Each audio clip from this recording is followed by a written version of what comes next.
अखिलेश जी ने योगी जी के उन बातों को बड़े ही मस्त अंदाज में कह लें या व्यंग्यात्मक अंदाज में कह लें कि किस प्रकार से उन्होंने कहा कि लाल शक्ति का प्रतीक है और लाल रंग को देखकर ये है मिश्रा जी का फैसला। जी हाँ, ये लाल रंग। आज लाल रंग की बात इसलिए कर रहा हूं कि आज योगी जी पूरे मूड में थे। आज अपने भाषण के दरमियान यूं तो उन्होंने बहुत सारी बातें की। उन्होंने सद्भावना एक्सप्रेस से लेकर बुलेट ट्रेन तक की बातें की। जब वो कह रहे थे कि असेंबली में किसी ने कहा कि आप एक सद्भावना एक्सप्रेस शुरू कीजिए, मंशा ये थी कि मुसलमानों के प्रति जो उनकी नीति है उसके लिए सद्भावना एक्सप्रेस हो, तो मैंने कहा था कि हमें सद्भावना एक्सप्रेस की नहीं, यहाँ पर बुलेट ट्रेन की आवश्यकता है। तो ये तमाम बातें हुई, लेकिन उन तमाम बातों के बीच जो एक बात मैं आपसे शेयर करना चाह रहा था वो लाल रंग है।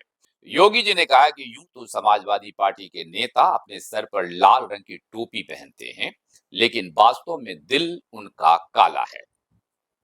ये बात अखिलेश जी को लग गई और अखिलेश जी ने कहा कि वैसे तो लाल रंग शक्ति का प्रतीक है, लाल रंग शक्ति का प्रतीक है, लेकिन कुछ लोग लाल रंग से भड़कते भी हैं।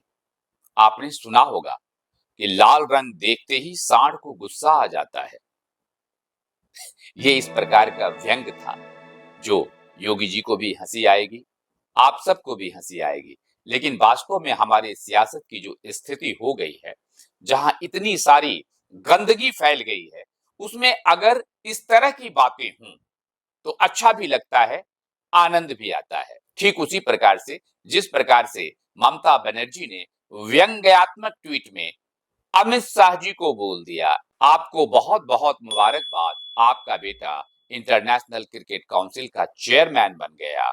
ये भी एक व्यंग्यात्मक चीज थी जिसको बंगाल के भारतीय जनता पार्टी के नेता ने इस प्रकार से लिखा कि दीदी आपको भी बहुत बहुत मुबारकबाद, आपका भाई फुटबॉल एसोसिएशन का चेयरमैन बन गया।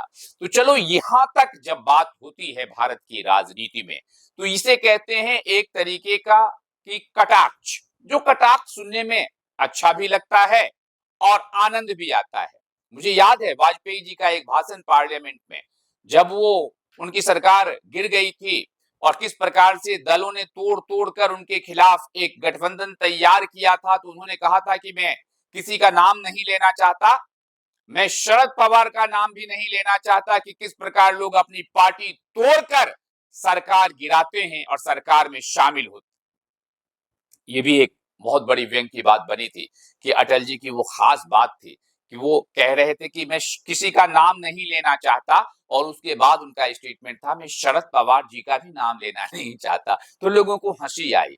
आज वैसी ही हंसी अखिलेश जी और योगी जी के इस व्यंग पर भी आई, जब अखिलेश जी ने योगी जी के उन बातों को बड़े ही मस्त अंदाज में कह लें या व्यंग्यात्मक अंदाज में कह लें कि किस प्रकार से उन्होंने कहा कि लाल शक्ति का प्रतीक है और लाल रंग को देखकर वास्तव में कुछ ऐसे लोग हैं या जानवर हैं जो भड़क जाते हैं।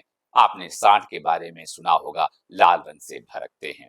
ये मैं बुरा नहीं मानता। इस प्रकार की जो भी हमारे राजनीतिक सर्किल में बातें चलती हैं वो आनंददेह भी होती है, मैसेज भी देता है, और इस प्रकार का डेमोक्रेसी में इस प्रकार की बातों की इज्जत भी होनी चाहिए। हाँ, कभी भी अगर कटुता आ जाए, कलुषित बात हो जाए, जैसा आजकल लगातार सुनने को मिलता रहा है, वो गलत है। डेमोक्रेसी के लिए, हेल्दी डेमोक्रेसी में डिस्कशन और डिबेट यही एक रास्ता बनता है। एक दूसरे के साथ हम विचारों में भिन्नता रख सकते हैं, लेकिन हमारी जो मित्रता है उसमें भिन्नता आ जाए, उसे हम एक कटु नजर से देखें, अपने दुश्मन की नजर से देखें। जैसे आरएसएस के चीफ ने एक बार कहा भी था कि विपक्ष जो है वो आपका दुश्मन नहीं है, आपका वैचारिक भिन्नता है।